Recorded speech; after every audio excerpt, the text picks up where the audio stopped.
How's it going, everyone? It's Avi from Where's Switch Up 1000. Today is June 4th, 2020, very late in June 4th, 2020. As today, we're obviously going to talk about tropical depression, Cristobal, which just weakened as it made landfall in Mexico yesterday. But before I begin my analysis, make sure to subscribe.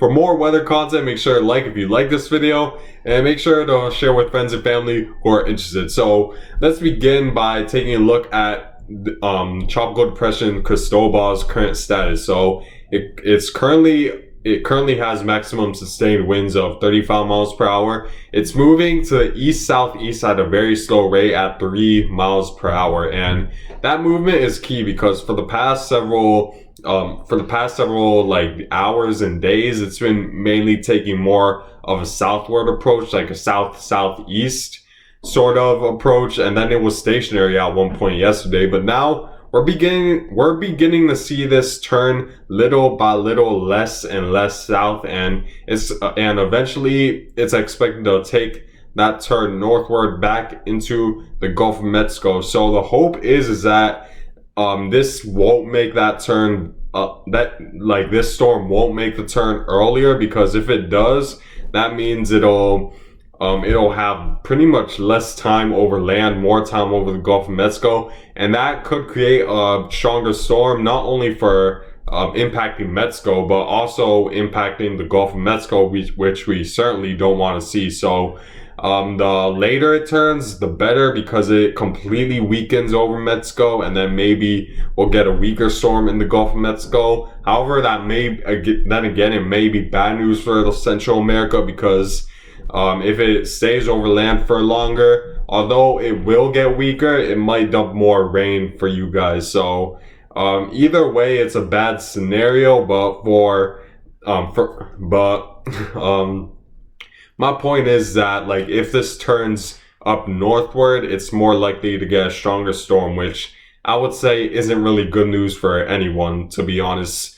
So let's take a look at the current satellite imagery, and you could see that it's not as organized as it was yesterday. I would say the eye is right over here, right at the border of Mexico, at the northern border of Mexico and Guatemala. And you can see, while there is a lot of convection just to the north and east of it, where we see those whites and pinks show up, where they represent higher cloud tops and more potent thunderstorm activity.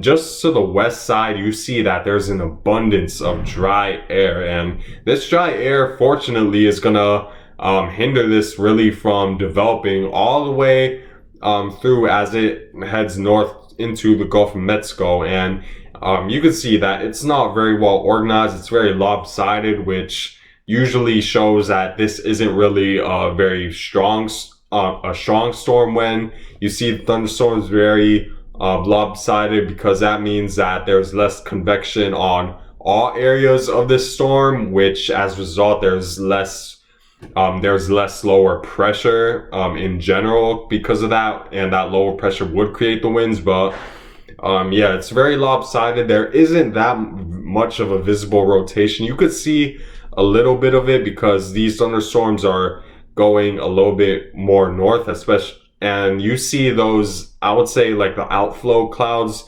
moving towards the south. So you see a slight rotation, but as far as the center of circulation goes, there isn't very much rotation that's happening, which is good news, because that means it's a weaker storm. However, it's expected to strengthen as it moves more and more north to the Gulf. And I'll show you the abundance of dry air in the water vapor imagery. You see just to the west of it, you see those darker oranges, those yellows, and that represents very dry air to the west of it. And it's as a result of this trough that's coming through the southeast currently and impacting and this trough is actually going to be the one that's going to eventually take it up to the north, which will later impact the Gulf of Mexico states. But behind this trough, obviously, there's a lot of dry air that's going to hinder it all the way through, which is definitely good news. However,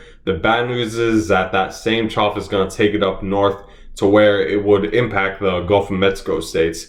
Now let's take a look at the current track forecast, and you could see that that it pretty much it's like most of the forecast models and the National Hurricane Center has been pretty much leaning towards this making landfall in Louisiana for the past several days now, as the computer model has really been have really been confident that this is going to make landfall somewhere in Louisiana, maybe western Texas, and maybe take a slight turn to the west as it does so, thanks to this ridge that's going to build over the east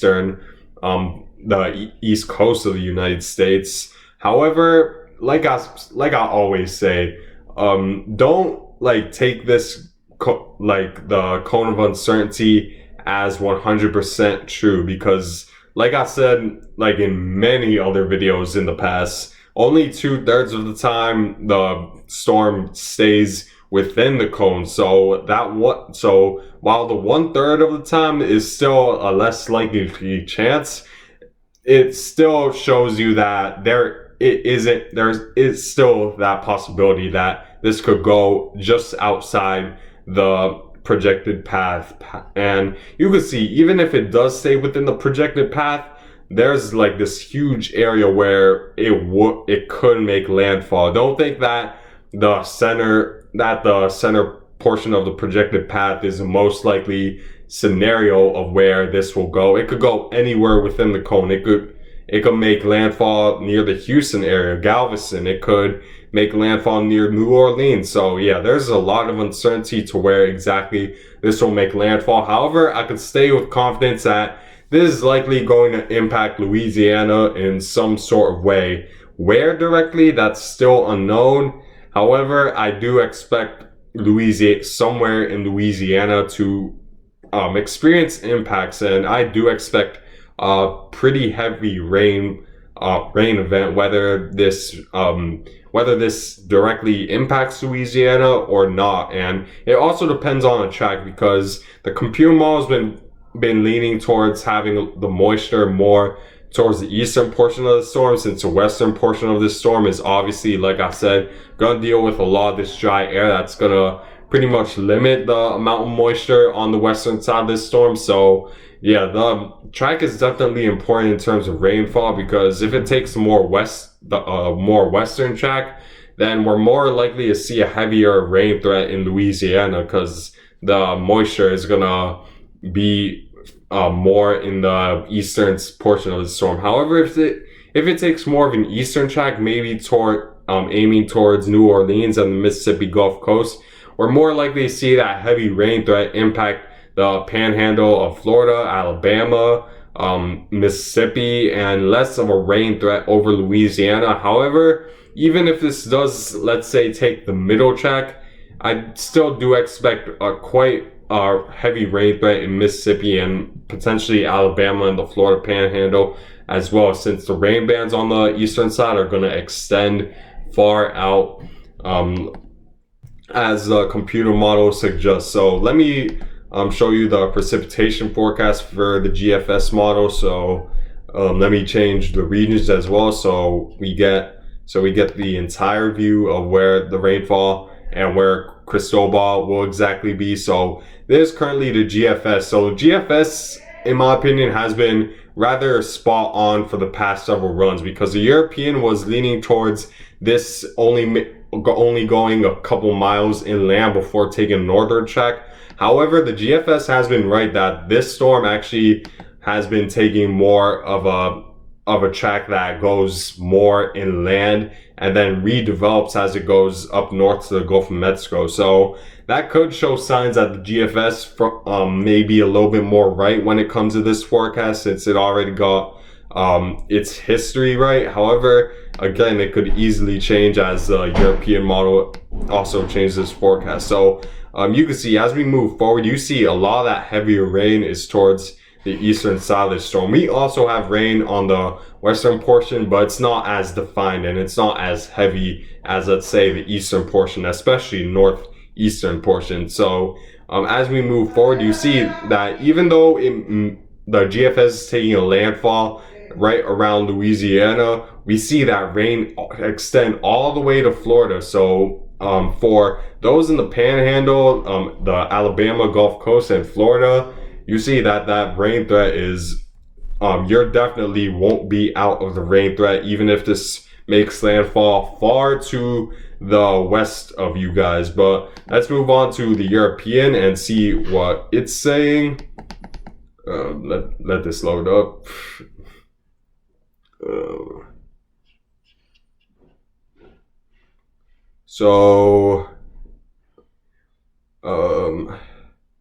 So yeah, the European is leaning more towards the western track. However, like I said, the moisture will be far to the east. So I would still expect the Florida and the Florida Panhandle to get impacted by this. However, in terms of direct impacts, the European is taking more of a western track. So while I don't think direct impacts might not matter that much if this is a weak tropical storm, because if there's a weak tropical storm, then the impacts in terms of wind and storm surge and waves will be limited to the point where it might not be that important. However, if this does end up becoming a strong tropical storm to maybe even a low-end hurricane, which is becoming less and less likely, which is definitely good news. However, if it does get to that point, like the GFS is leaning towards the past several runs, where it's leaning towards more of a stronger tropical storm, then the landfall might be important, because then certain areas will experience direct impacts from the storm surge and the wind,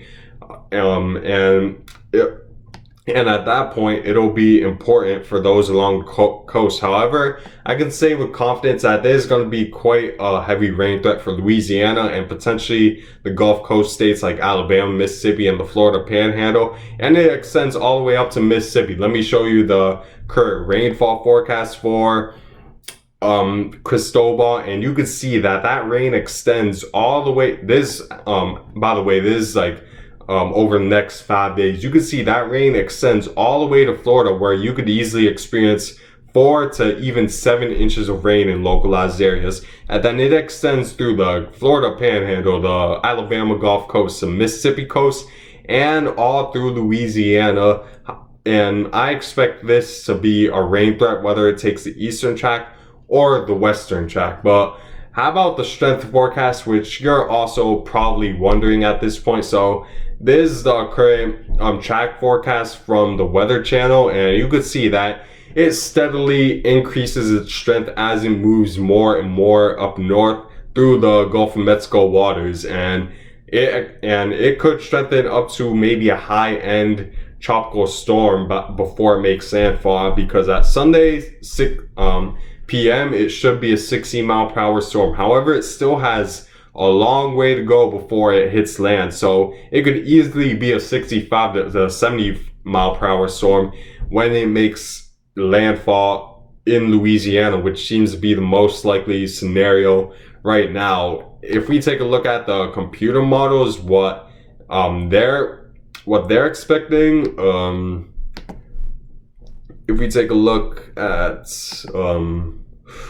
so let's look at the 850 millibar wind forecast to see what millibar pressure the European is taking this storm at. So if we move, so the European is taking a 990 millibar storm, which I would say is a high-end tropical storm. It isn't really a hurricane at that point.